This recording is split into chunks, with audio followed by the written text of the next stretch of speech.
Welcome to the Success Pick and Mix podcast. I'm your host, Nicky Raby, a professional pick and mixer. I'm a personal brand coach, a speaker, an actor, a creator, and a podcaster. I'm on a mission to help you find and create your version of success. Your pick and mix of life and business on your terms. A blend that complements your personality, your goals, and your circumstances. Since 2018, I've been sharing interviews and mini episodes to help you unlock your next step, to make it real and make it happen. Round here, we dream big. We go for the ideal version. We talk about money and make moves our future selves would be proud of. This podcast is free and available for you whenever you need it. So do rate, review, and subscribe for new episodes. If you want to go deeper with my support, check out my freebies house and unlock the rooms you choose. nickyraby.com/freebies house. I also have workshops, programs, and one-on-one bespoke offerings. For prices and availability, go to nickyraby.com. Thank you, as always, for spending some time with me and my guests. Now, on to today's episode.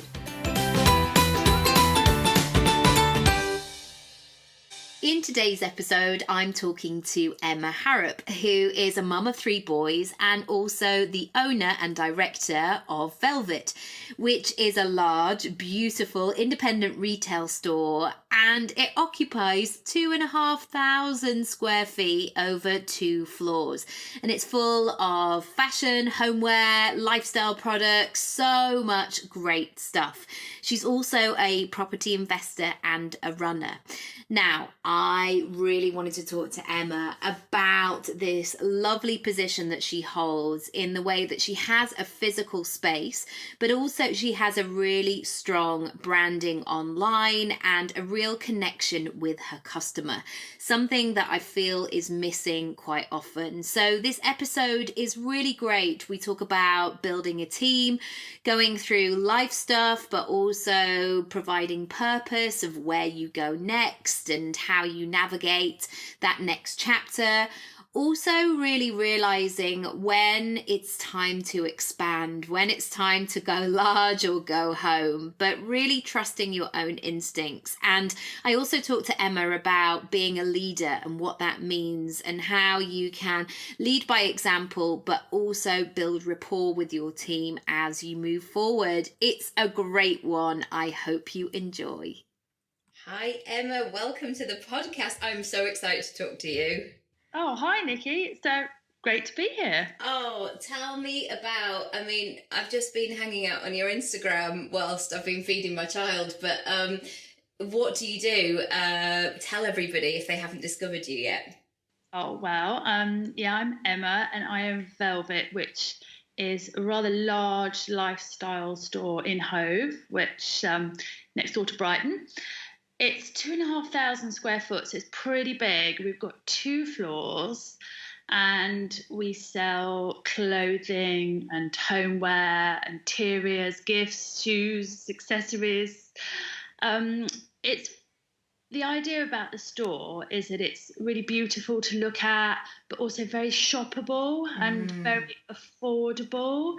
They're all Scandinavian brands just because I love their style. So the idea is that you go in and you feel comfortable and you feel like you could shop there for hours. People do hours. And they bring their lunch. Yeah, well, they literally meet their friends in there and bring their dogs and what have you. And yeah, you can buy a top for £25-30, a dress for £40, but it's all, I think, beautifully done. So people feel inspired by it. Yes, and I think the exciting thing is that I'm 20 years old, my business next year. So what? You weren't an overnight success? Really? No, Nikki, I wasn't. No, there's been lots of tears along the way. Yeah, well, so let's go back there. Tell me how it started. Were you that person like I was, even though I don't have a retail business now, sort of stacking shoes in your room, inviting people to come to your shoe shop and all of that? Well, I'll be honest with you. Both my parents had shops. And when I worked for them when I was at school, I was like, oh my God, this is so boring. I never want to work in retail. That's just a bit, that's rubbish. Went off to uni. Was quite Now I look back, I was quite entrepreneurial at uni. I put on fashion shows and for the fashion students, and actually left university with more money than I started, which is unusual. And then I went to work in marketing. I worked in the city. And hated it. I hated the culture. 20 odd years ago, it was like stab people in the back. Only one woman at the table. Oh, it was awful. So, and then my ex-husband and I, we decided to move to Brighton. And I was shopping in Brighton thinking, oh my God, the lanes, they're really groovy, but I can only buy joss sticks and shit trousers. Yeah. And, I was like, where are all the nice shops? Working in London, there was nice shops. And I remember going home and seeing my mum and saying, Mum, there's no nice shops. And she said, open one. And I'm like, wow, yes. So actually, with my mum's help, that was it. Opened a tiny little shop, had not a clue what I was doing. But because we were so different to all these sort of incense selling shops at the time, we had a queue. We had a queue out the door. People loved the fresh new stuff that I was selling. And I sold out all my stuff in 3 days. Oh my goodness. So it was a mad panic to stock the shop, facing up to London, getting suppliers. It was just crazy. Didn't have a day off for I think it was 50 days. And then day 51 was Christmas Day, and literally collapsed. You got ill on Christmas Day. Collapsed. I was so ill. But I knew, found my thing, and we'd made money, and it was such hard work though, Nicky, I won't lie. Yeah. I just love that. I love it when you get that idea and you have to go for it and figure it out, because I think this comes up a lot with my clients, that people feel like they've got to get everything in order and sorted before they even start to move.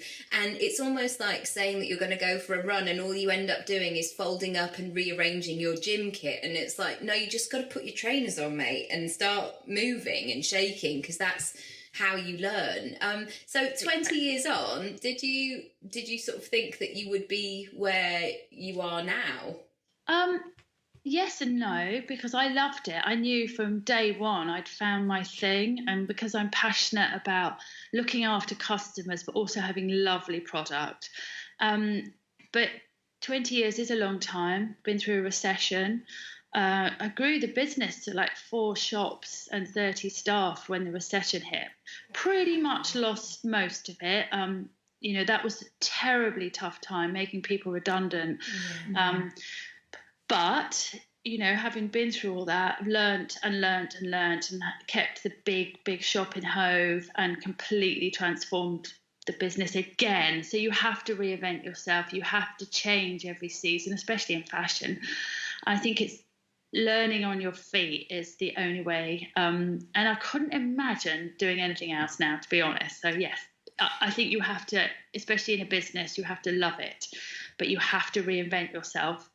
Yeah. How do you know what that reinvention looks like, and how do you, I guess, get the nudge that you're like, okay, it's time to shake things up?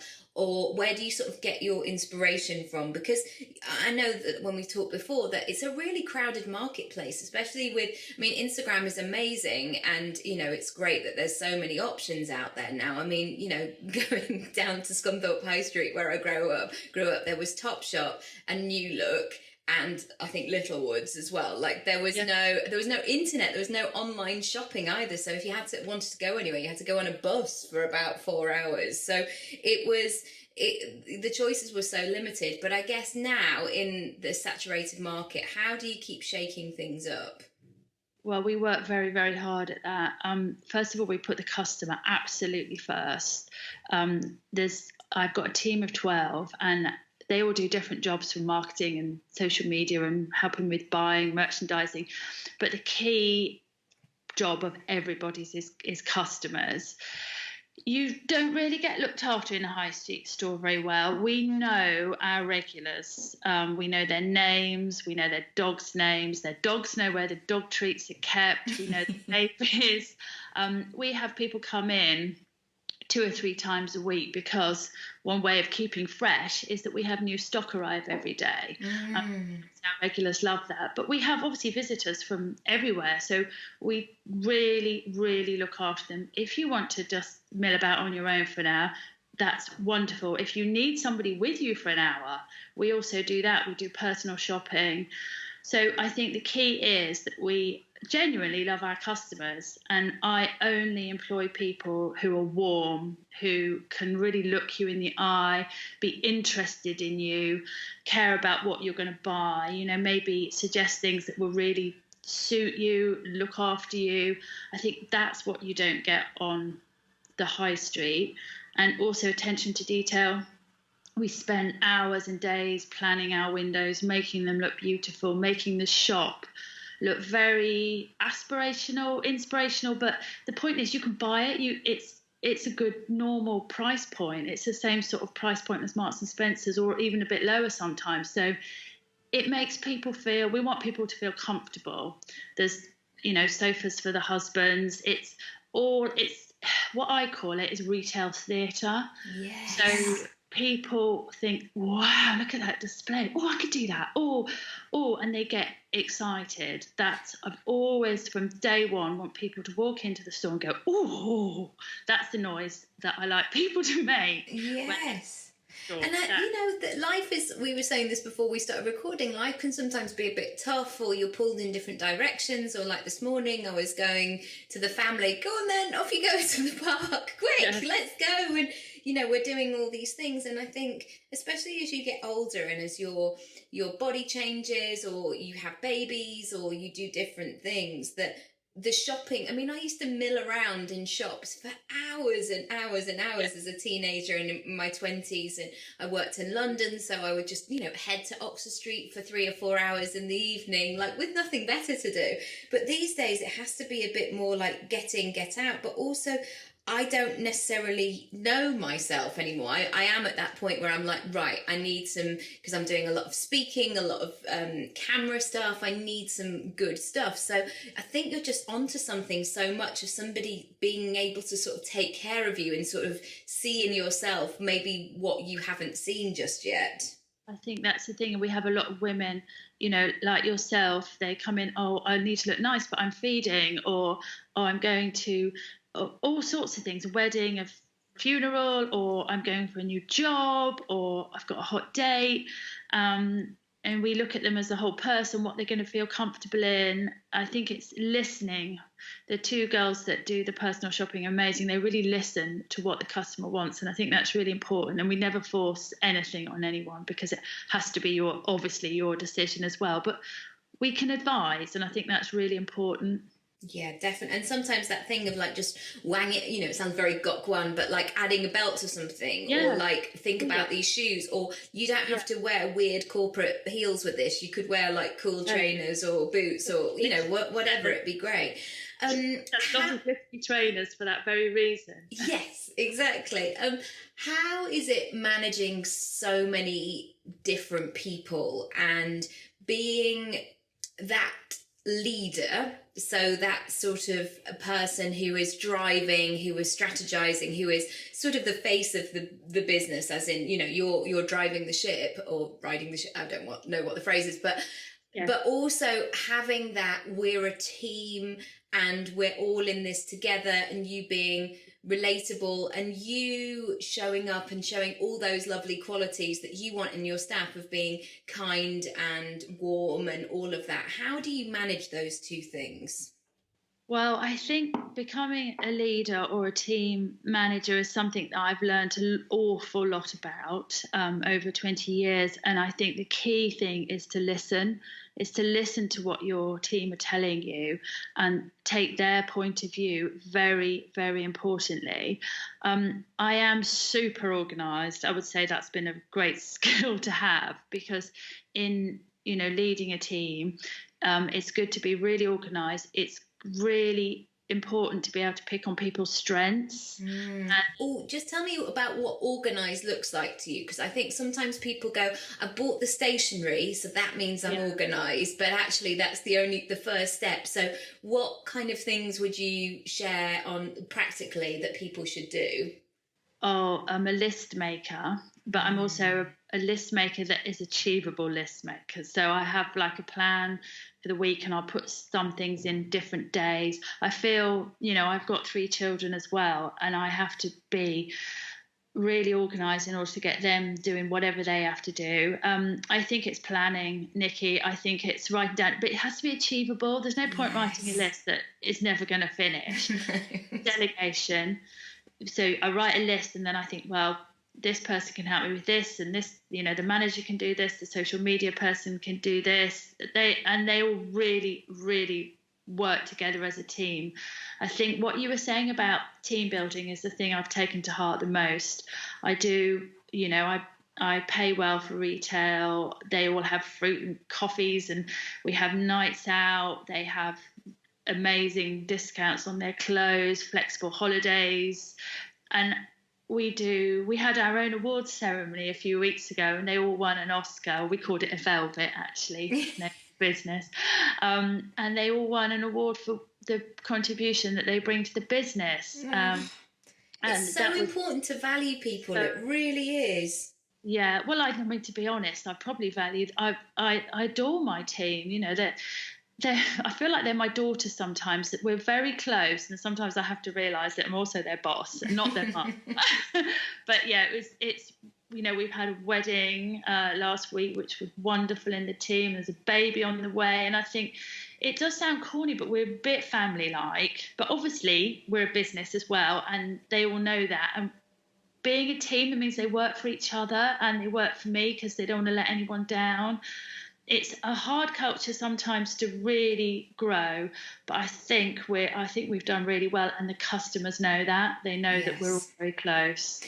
And you can smell that when you go, well, not literally smell it, but you can feel it in the atmosphere. You can feel if people are being taken care of, or what the environment's like. And it just adds to the whole experience. What do you do to keep yourself topped up as a leader? Because you've got 3 kids as well, which and I hate this thing of like, how do you juggle it all? But there are people that need feeding, or I mean, even I was saying this to my mum earlier. I was like, my God, going from 3 people's washing to 4 people's washing, it's epic. And Luna is so tiny. How is she creating this? But she makes a lot of washing, I'm sure she. Yeah. Exactly. But it's all of those sorts of things of how do you manage all of those hats that you're wearing, but also keep yourself topped up on a day-to-day basis? I won't lie, it's not always easy. And I think it comes with, I think, again, you learn along the way. Yeah. My kids are 10, 13 and 16 now, so they're not in the baby years. But the teenage years are, I think, equally as frightening. Yes. I have to just try and balance out my time. I've always tried to work school hours. Yes, I might work late in the evening on a Sunday morning, Sunday night, but I've always tried to be at the pickup from school, because, the business is wonderful, but my boys are my world. So that's what I've tried. I keep myself topped up. I go running. And I didn't discover that till after my 3rd baby, when it was purely for my mental health, just trying to move and not, cope with the baby blue. Well, I had postnatal depression with the previous 2 children, and I wasn't going to have that this time. And my God, running saved me. I was absolutely rubbish, but it didn't matter. And I've kept that up for, it'd be 9 years now. And yeah, I run marathons now, so that's amazing. Great. I would like to think that I've got a marathon in me. I got really fit before having Luna, and was really running some big distances, and I've just started again now, slowly but surely. But gosh, you're right, that sense of for your mental health. And I know myself, when I'm holding space for lots of different people, whether that's people I'm working with one-to-one or friends or family, and I'm kind of creating all of this stuff. Running is so good for just allowing the ideas to flow. And, sometimes it is hard. I mean, certainly getting fit again after having a baby, it's like, I am that crazy woman on hamster teeth going, come on, kids, you can do it, talking to myself. But yeah, it's so good. But you've got lots of family in the business as well. How do you manage all of that? Yeah, well, my mum is my accountant. Brilliant. She's 77 and the most glamorous, amazing woman ever. Love she it. Works 3 or 4 days a week for me, and she's just incredible. So she's always been my inspiration. My dad's just retired at 84. He was brilliant. He just helped in the stock room and but generally chatted a lot to us. But yeah, so I look after my parents as well, but they've obviously given me a lot. So it's, and my son, my 16-year-old son, he works in the stock room, and all three boys do the waiting on, we have 3 or 4 shopping nights a year. We might have 500 people come to each event. So the younger two are dishing out sweets and cakes, and the older ones pouring hundreds of glasses of Prosecco. So, yeah, it's definitely a family business. And I always wrote my sister, my poor sister, she has to come along and work at all the events as well. And I think people really like that. They like that it's one independent family business. I think in this day and age of these big chain stores, people really appreciate that, I think. Totally. And what you're showing your boys as well in terms of work ethic and things don't happen in an overnight success, and watching actually what you do. And I always found that with Oscar when I started working again, even though he was 5 or 6 months and I was doing bits and bobs here and there, I would always tell him where I was going and make it a positive thing. And like, I'm sure he was looking at me like, what's she talking about? I don't need to know all the details. But when we came back together, it was always, I wanted to share what we'd both done in our days and being able to be positive about it, because with the best will in the world, we all need to create money in some kind of shape or form as well. And as much as I think there's enormous amounts of guilt, especially for mums, sort of figuring out how you fulfill your own dreams but also are there for your children. But if you can look at it in a really positive way, there will be, I guess, a happy medium. One thing I would love to talk to you about is how your business has changed, because I know we were talking about it just before the call, that you were saying when you got divorced, you got that kind of mojo of sort of shaking things up, and your business really accelerated. What did that look like? Well, getting divorced was something I never saw coming, to be honest. So we were together 20 years and had 3 gorgeous boys, and didn't see it coming. It completely blindsided me. I mean, literally, I think anyone who's been through that, and suddenly to become a single parent was really tough. The boys do have a good relationship with their dad, but suddenly being on your own, having to run a business with it was 10 staff at the time, and have these 3 young boys who were obviously very upset and confused. Yeah. I had a very awful 6 months. I definitely hit, one of my rock bottoms. And it wasn't till the following Christmas, when I'd had Christmas with the boys and I was sad and they were sad. It was all very strange, that they went to stay with their dad for a few days. And I thought, I can't really get much lower. I've got to do something for them. Yeah. And it was literally, I just sat on my own in the living room for 3 days and wrote and wrote and wrote. And completely came up with a new business plan. Oh, I've got goosebumps. That's I've been in that situation too, my friend. But I wrote it all, and I thought, right, I'm going to do that for them, because I want them to see that mum can come back, and she can come back stronger, and she can do this. And also for me, because I wasn't happy. So I went in beginning of the year, and I said to the team, right, team, I'm sorry, guys, I'm just going to completely change everything, and we need to do this for all our jobs and for everything. And they were amazing. They were amazing. So I worked with Gemma, who does the buying and marketing with me. We changed all our suppliers. We did a new shop fit.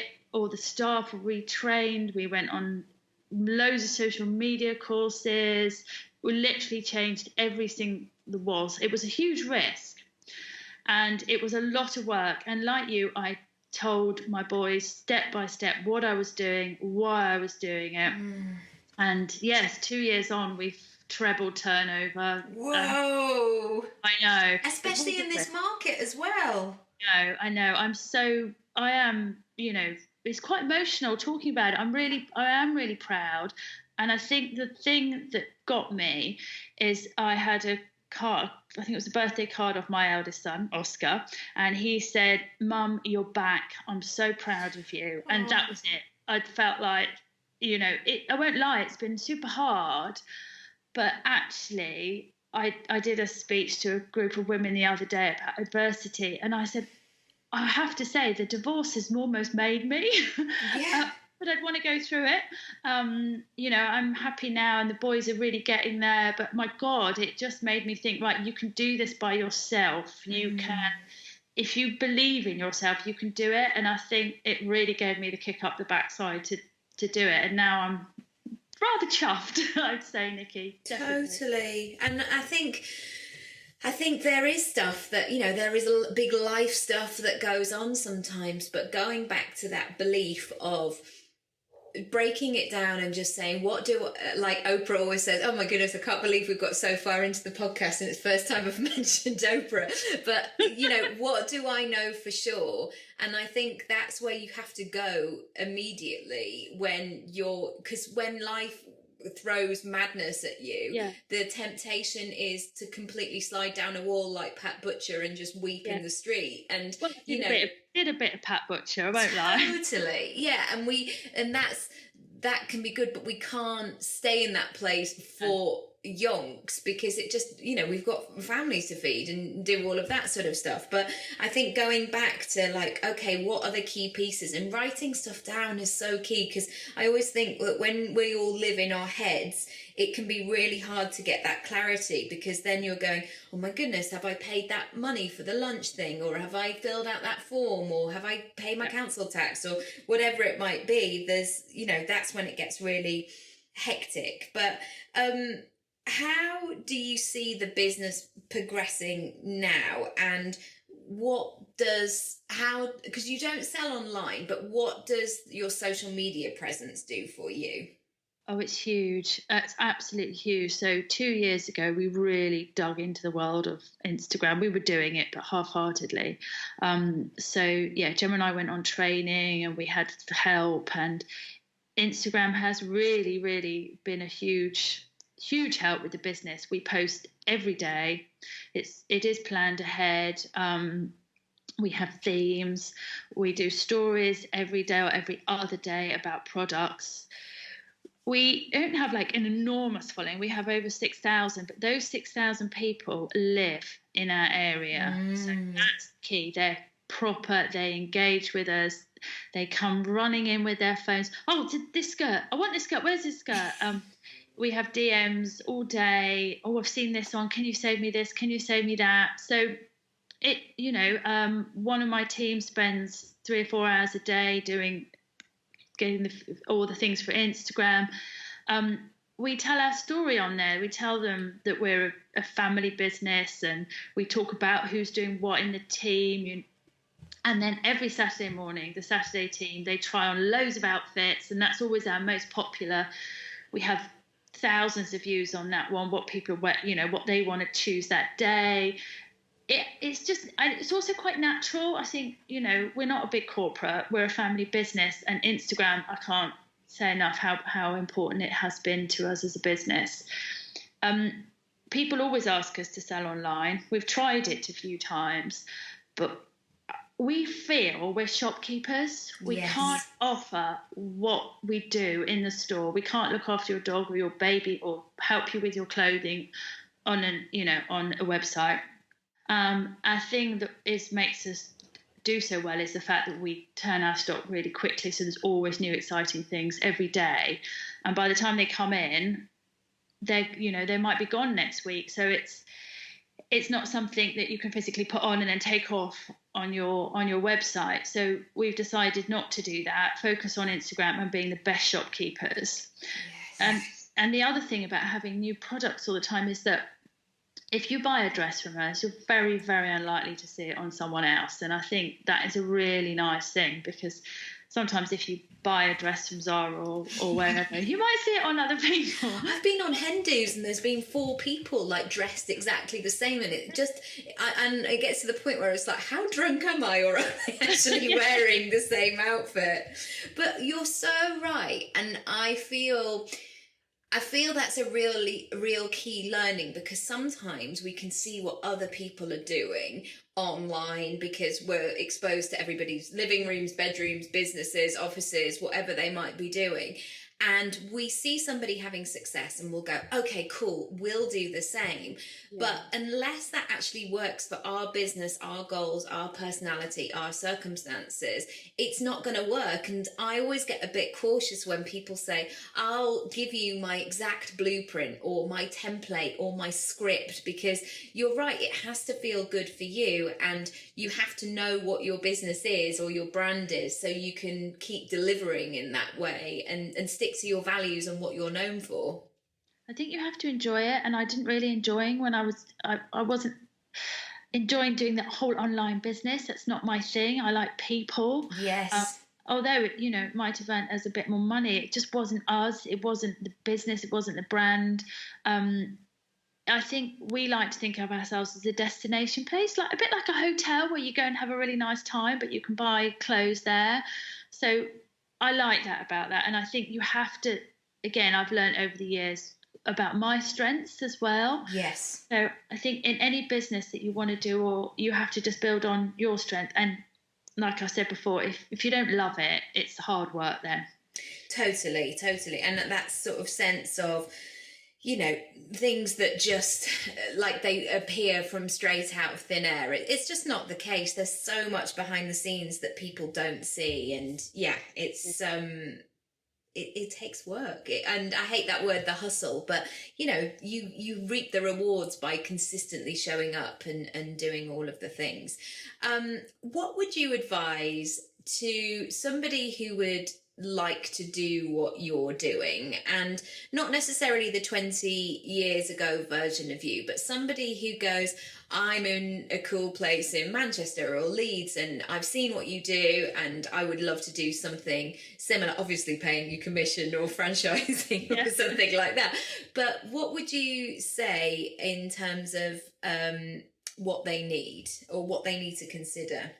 I think the biggest mistake I see new shops opening all the time that they make is they buy products that they like. Right. I think that's good, because you've got to have good taste if you're a buyer, but you've got to really think about your customer. Who is your customer? What are they going to like? How can you appeal to a broader range of customer without trying to please everybody? Yeah. You have to buy for your target market in your area. You have to buy for the people that come through the door. You can't stick to what you love. That helps, but you really need to think about your customer and put them first. I would suggest, don't spend a fortune on your shop fit. You can make a shop look very beautiful on a limited budget. I think you have to start as small as you possibly can, because the overheads in retail are frightening. They really are. They are insane. Business rates, etc., are just bonkers. So I think start as small as you can, learn. I mean, you see some really good businesses that have started on like market stores or pop-up stores. They learn their business before they might open a bigger store. I think that's where people make the mistake. They go in large and then they haven't learnt their trade. You're right. I'll just say on that, I was on a panel with Pippa Murray, who is the founder of Pippa Nut, the peanut butter brand. Yeah, it's amazing. And she was just saying how she went to a farmer's market first and sold it, and she got that those touch points with customers of them going, oh my goodness, this is amazing, can I just buy 12 pots immediately? And then there were some people that were like, that's disgusting. That's awful. And so it was very obvious who her customer was and really understanding them in that way. And I think sometimes especially with online brands, it's like we can all spend our time almost polishing the shells, fiddling with the website, adding bits, or taking photos or writing inspiring quotes, but you have to get in with your customer. You have to figure out what they need, what they're all about, and get to know them and what they're looking for. I think that's absolutely crucial, that you have to think customer first, what do they want, and don't spend a fortune. Straight off. You can polish all those things as you go on, but you're so right, Nicky, you just sort of have to grab it in, go out there. It's frightening, but you've got to do it, I think. Yeah. One question on that is, how do you manage that fear? Oh gosh, I always think back to when Drinking. I first shop the first day and like trying to work out these credit card machines. Literally, I just wanted to. I think I actually did run downstairs and hide when the first customer came in. Has anybody seen Emma? Well, it's again, you just have to deal with it. You just have to crack on. I mean, even today, you get nervous. I was doing a speech the other day. You get a bit nervous about it, and then when you've done it, you think, "Oh, I'm proud of myself. I've done it." Yeah. So you can live in your comfort zone, but I think it's really healthy to get out there and do it sometimes. And you might think, "Oh no, I'm scared," but you feel proud of yourself when you've done it, and that's what I try and teach the kids as well. So it's a good come home and tell them what you've done, and it's a nice feeling, that is. Totally. A friend of mine has got, she's named her like inner demon. She's been on the podcast actually, Michelle. I think it's about episode 27, around that sort of time. But she is nicknamed this inner voice Gerard. So whenever it's got that feel like, come on now, Michelle, you can't do that. Oh, really? Oh, you're not good enough. Oh, you this. She's like, shut up, Gerard. And like he's popping out to play. And it was so funny. I was putting something out there the other day when I launched my £20 shop, and I was really nervous, like, oh my goodness, this is not what people do in my industry. It feels a bit maverick, but I'm gonna go for it. And then somebody called Gerard followed me on Instagram. I was like, thanks Gerard, thanks for keeping me in check. I'm not going to follow you because you're going to send me weird pictures of yourself. I can just tell by your profile picture. But it's that you've got to kind of dance with it a little bit and go, I see you, but I'm doing it anyway. Well, I think the other thing I employ a bit of a tactic is, I think if I'm going to do something and I'm nervous about it, I always think, well, in half an hour, it'll be done. Yes. And that's it, it'll be done. And you don't have to worry about it then, because you've done it. And actually, 9 times out of 10, it goes well. Yes. And there's nothing more satisfying than ticking something off on a list. That can be your nice little adrenaline hit for the day. It's great stuff. One final question. Where would you like to be in 5 years' time? Well, I would really, really have liked to grow the business a bit further via Instagram and have more footfall. But the thing I've been really enjoying is helping. I've helped and I've invested in some new businesses in the city, and I've really enjoyed a bit of coaching on that side, and speaking. I think that's something else I've enjoyed, because I've found that women really like to hear your story and how you do the day-to-day and how you can manage being a business person and a mum, and I've talked about lovely. Yeah, well, trying to be. And the mum guilt, I think people really appreciate you saying, oh my God, there is the mum guilt. But actually, as the kids grow older and they're teenagers, they don't remember if they were at nursery a long day, or they don't remember that. And they see your mum and they see what you're doing. And I think that's something I'd like, especially to new mums, to say, don't beat yourself up. You're doing brilliantly. And if you want to go to work, great, go to work. Yeah, totally. And I think it's those, there are so many awful horror stories that you hear of people who don't care for their children, and are shabby and all the rest of it. And the fact that we're consciously thinking about what good food we can put in their bellies, or that make sure that they're comfy cozy at night. There's all these sort of basic things. And I think sometimes this pressure of being the perfect mum, it's just not attainable. I mean, Oscar's going to be 4 on Monday, And today we're recording on Friday, and I look back to 4 years ago that it took 3.5 days to get him out into the world, in terms of I had a 3-day labour and then an emergency C-section. And, you know, even just doing the basic things of just getting a baby out, it's a big deal. And, you know, Huge. you are enough, you're doing enough and all of that. But if people want to come and visit, which I definitely do want to come, and where should they go? And share your social media links and all of that. That would be great. Yes, so we're Velvet Hove on Instagram. The shop name is Velvet. We are in Hove, and we're also on Facebook.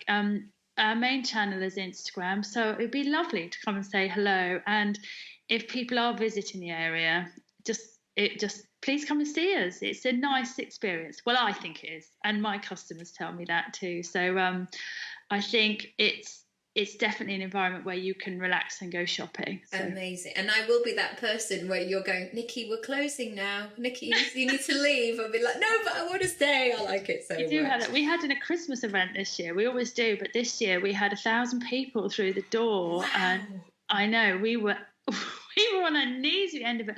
But the love from the local people, I mean, we did supply a lot of Prosecco, but it was so rewarding. And I think in this day and age, that's what I keep going back to, is people like independent family businesses. So, come and see us. It'll be lovely, Nikki. Fantastic. Oh, Emma, I've absolutely love this, and I just feel really inspired. I love making the podcast, and I'm so pleased that you're in my next batch of sharing these great stories. It feels good to be back and not hot and sweaty and pregnant. Well, I think you're doing amazingly with such a little baby, so hats off to you. Thank you. We shall see. She might be a horror in a few months, so I'm not going to get too complacent. No, don't count your chickens. No, exactly.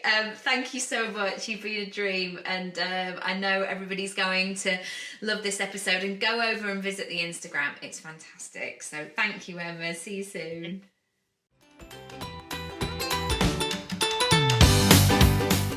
Thanks so much for listening to today's episode. If you haven't already, feel free to rate, review, and subscribe for all the brand new episodes. If you want to go deeper with my support, check out my freebies house and unlock the rooms you choose. nickyraby.com/freebies house. I also have workshops, programs, and one-on-one bespoke offerings. For prices, availability, or just to have a chat with me, go to nickyraby.com. Thank you, as always, for spending some time with me and my guests, and I'll see you next time.